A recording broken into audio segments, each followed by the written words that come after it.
Que a paz do Senhor esteja no coração de cada aluno da Logos Ensino Superior de Teologia, também sobre suas famílias e sobre todos aqueles que você conhece.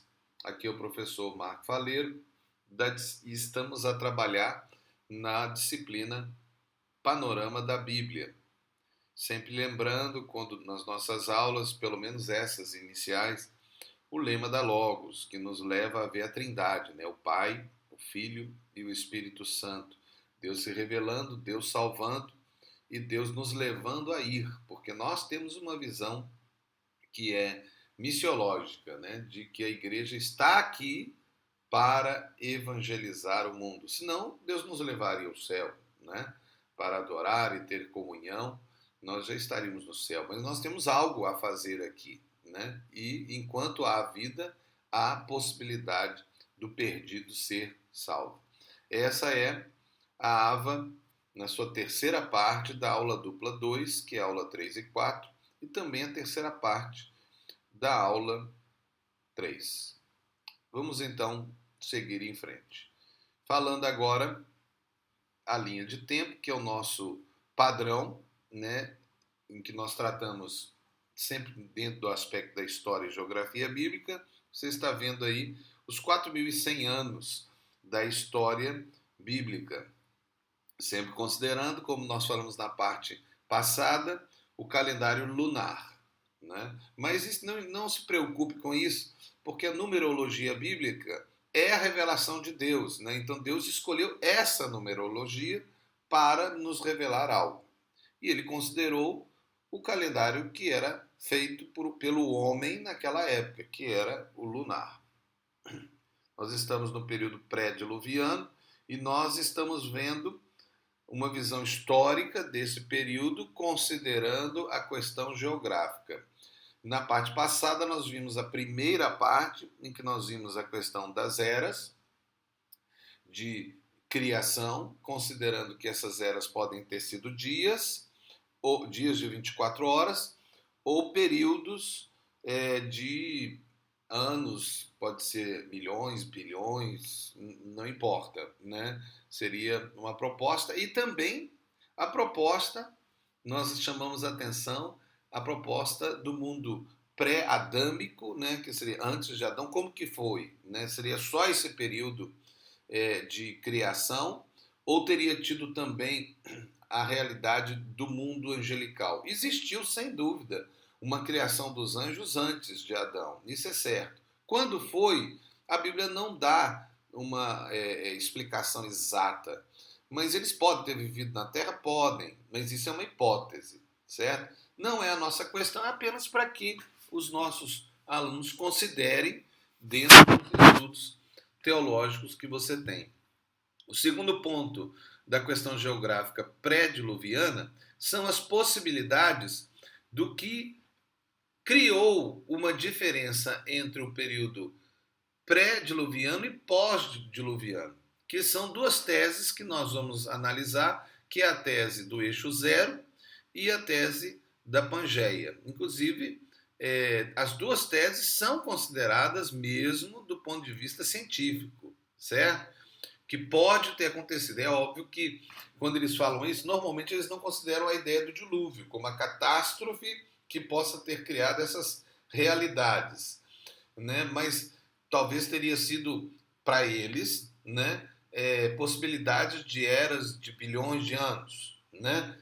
No nosso caso, a gente considera essas teses como uma possibilidade, não é que mas uma possibilidade proveniente da catástrofe que transformou o globo terrestre, né? Voltemos então à visão que sempre vai estar sendo colocada na sua tela, né?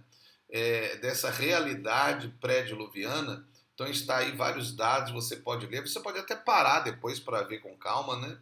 E aí eu acrescentei a ideia do Pangeia e do eixo zero dentro da realidade do dilúvio, que nos faria reverter a proposta da situação geográfica, né? Que entraria a questão das terras, como seria continente ou continentes, né? o clima e todas essas realidades. E até coloquei aí já a ideia da arca. Nós vamos falar depois. A teoria do eixo zero é a tese que a Terra foi virada pelo dilúvio, modificando o clima e a gravitação, né? Então modificaria a questão de peso, né? Possibilitaria ter pessoas maiores, gigantescas, até animais gigantescos. Aqui até entra a possibilidade da existência anterior de dinossauros, né? Que é uma proposta de uma existência, até tem ossos, né? Que comprovam que houve esses animais, né? Talvez eles sejam os animais que existiram no período pré-diluviano e é possível até que os seres humanos tenham sido também seres gigantescos, né? A Bíblia até fala sobre gigantes na Terra, né? Nós não sabemos.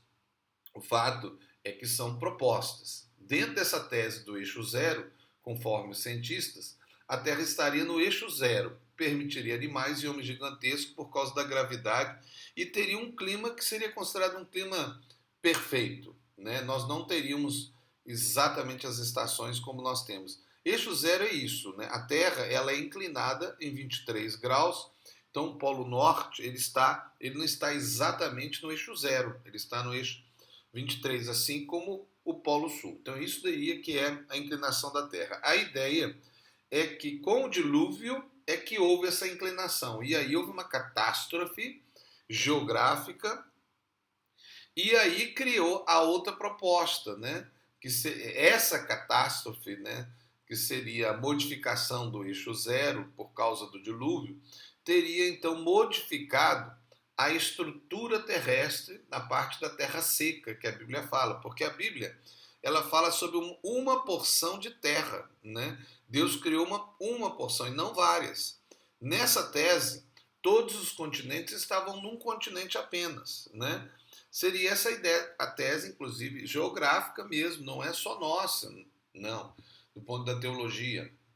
E muitos acreditam, porque muitos não acreditam. Nós estamos colocando aqui uma hipótese, né? Uma teoria. Né? Alguns acreditam que o tempo de Adão até Noé, a geografia era exatamente aquela que está hoje. Né? Mas para muitos era a Pangeia. Né? E a Pangeia, se você for ver aí, você vai ver que os continentes se unem. Né? Essa é uma proposta que a ciência considera, né? Que todos os continentes estavam unidos e se quebraram. E até hoje ainda os continentes eles, eles estão em expansão, né? Tem aquelas frações, né? Em que a Terra ela vai se expandindo, vai aumentando, né? Então veja aí o exemplo aí como se fosse essa realidade, a realidade da Pangeia. Podemos considerar as teorias, mas vamos nos firmar aos relatos bíblicos e aos documentos históricos. Mais especificamente, nós consideramos um que é o de Flávio Josefo, que você pode considerar ou pode não considerar, né? É apenas uma proposta. 3 regiões bíblicas nós encontramos na Bíblia. Então, na Bíblia a gente vê que o homem já tinha uma divisão, que era a terra do Éden, que estava fechada até querubins que tinham sido colocados e nenhum homem conseguia entrar na terra do Éden. Era um lugar de fato, um jardim, que era uma terra, né? Aí você pergunta, o que aconteceu com o Éden, professor? A gente não sabe, né? Ele pode ter sido destruído, ele pode estar hoje preservado, nós não sabemos, né? Mas de qualquer maneira o homem não tem acesso, não tinha. Né? Nós temos a terra de Adão, onde ele estava, e a terra de Nod, que foi a terra até onde Caim foi, se casou, né? E teve a sua geração. A terra do Éden era um jardim com árvores de todo tipo, animais e grande rio, e era na parte oriental da terra seca. Não havia uma parte ocidental, pelo menos aparentemente. Esse rio se dividia em 4 rios, que é interessante como que os judeus ligam esses rios a rios que já existem hoje, né, no tempo bíblico, que está basicamente a geografia ligada à mesma geografia do dia de hoje, né, que era Pison, que significa plenitude, que para eles talvez seria o Ganges, o Eufrates, que é o dispersor ou flor, que talvez seria o próprio Eufrates, o Tigre, que é um estreito e rápido, que significa o nome, né, que talvez seria o Tigre, o Gihon, que vem do Oriente, talvez o Nilo. O dilúvio pode ter mudado as direções desses rios. Para José, afirma que havia, no tempo de Caim, já vários países, quer dizer, o homem já teria multiplicado. Né? A gente viu já sobre a questão dos anos, quando Sete nasceu já tinha 130 anos. Em 130 anos, se você fizer uma matemática, dá para nascer muita gente, né? Porque um homem já fica com capacidade de ter filho na sua adolescência, assim como mulher. Né? E pode ter, já na adolescência, se casado e ter filho, e mais filhos, né? Nós não sabemos. Mas é uma proposta real e quase que óbvia, né? No sentido da multiplicação, até porque Deus havia falado, multiplicai e enchei a terra. Né? E então os povos podem ter nascido no período pré-diluviano e pode ter tido muitos povos. Né? Ou talvez, como alguns teólogos consideram, existiam dois grandes povos dominantes. Né? O povo de Adão, que com Sete, né? E o povo de Caim, né? Tanto é que aí tem a tese reformada, né? Dos filhos dos homens e os filhos de Deus. Né? Os filhos de Deus seriam os filhos de Sete, ou Adão, ou Enos, né?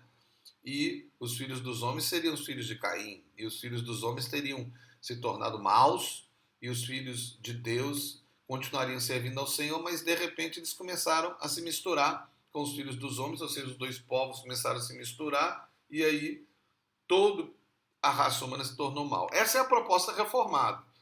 Nós temos a proposta rabínica, né, que hoje está muito popular no meio evangélico, principalmente pentecostal, que é a ideia dos Néfilins, mas nós vamos falar depois sobre isso. Então, por favor, guarde essa ideia do Pangeia e do eixo zero, até porque, se numa prova perguntar, né, sobre essa proposta, que teses tem, né, para a questão da mudança geográfica antes do dilúvio e depois do dilúvio, né?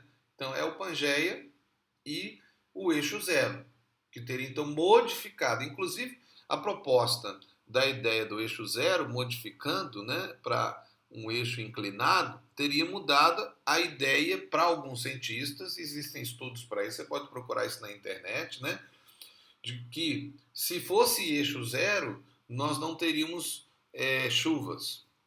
E aí, então, porque o texto bíblico fala que não havia chuvas, né? E então, quando Noé começou a pregar, com 500 anos, ele pregou 100 anos, né?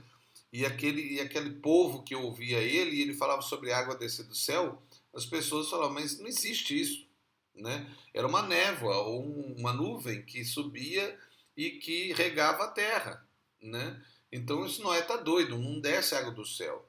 Alguns até falam sobre a possibilidade da terra tinha uma camada de água que protegia a terra, né? E aí essa camada de água, quando veio o dilúvio, é essa camada que caiu na terra, né? Essa também é uma proposta científica, né? Que é considerada dentro dessa questão do dilúvio. Aí a água teria caído, a terra teria balançado, virado, e aí foi uma catástrofe, né, que dividiu os continentes, até os expandiu de uma maneira mais rápida do que o normal, né, que seria a consideração geográfica da expansão em centímetros, aí, que nós estamos vendo aí, na verdade, milímetros, né, que a gente vê que vai acontecendo, né? Porque para acontecer essa expansão, para estar tão dividido, teria que ter tido bilhões de anos. Agora, uma eventualidade de uma catástrofe como o dilúvio poderia resolver essa questão. Então está aí essa proposta inicial. Aqui o professor Marco Faleiro, na disciplina Panorama da Bíblia, da Logos Ensino Superior de Teologia. Que Deus abençoe vocês e até a próxima parte.